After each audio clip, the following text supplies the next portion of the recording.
For my entire life, I've always been an enthusiast of audio.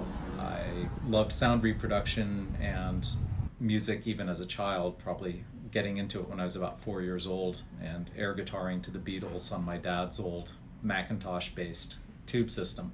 In high school, I worked at a audio retailer in Sausalito, California called Music by Design, which was a really nice high-end retailer. Had a lot of audio research equipment, Vandersteen loudspeakers, and it was always a passion for me. I studied engineering in college to go into audio, but ended up getting into high tech instead. And while I had some tangential work in audio, video, and 3D graphics, I was taken in other directions, eventually moving into internet security, which I have to say was kind of a soul-sucking experience. And as I became less and less enamored with high tech, I started thinking about my life and what I wanted to accomplish, and I realized I'd really walked away from my biggest passion and source of fun, which was audio.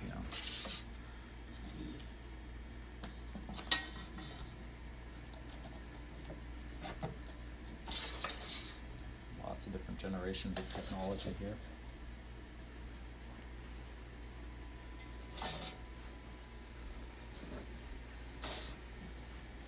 These were some of the original Mad Dogs, modified Fostex T50RP headphones.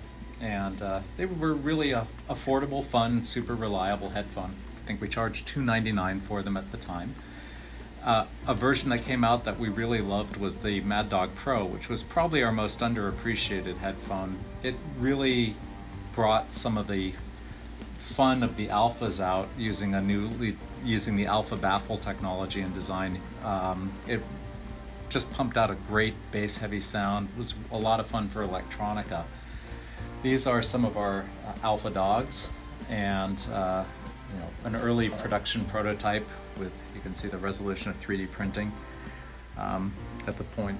Also some tuning holes that were dialed in there as a way of prototyping airflow. These things are very sensitive to having a small amount of pressure relief for the cup, so you can't make closed headphones that are perfectly closed, but that allowed us to fine tune it.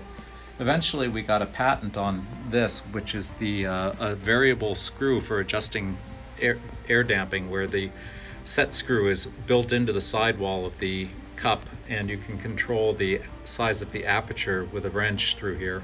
And that allowed us to precision tune and balance the bass so that each headphone had perfect precision on that. Here are some of the original prototypes for the Ether. This was a real crude first proof of concept, and just wanted to make sure that it actually worked. Then we began working on the gimbal design and original wires, and this was a steel wire before we hit upon our Nitinol wire design.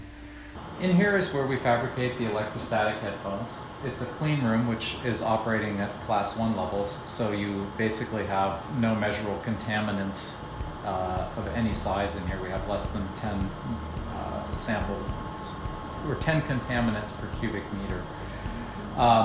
It's a super big filtration system up in the ceiling, and then we also have filtration at the workbench level here, so that in addition to having a very low contaminant level within the room, there's very clean air being washed across the production surfaces, so that anything like skin or dander or small hairs that could fall off the operator are being blown away from the parts. And that allows us to keep the parts entirely free of contamination during the production process. And when I started looking into closed headphones, they didn't really do it for me at the time. There wasn't anything that I felt was a fun and engaging experience, so I started modifying headphones after finding a couple of forums on HeadFi for people who were enthusiastically making changes to some products made by Fostex, the T50RP.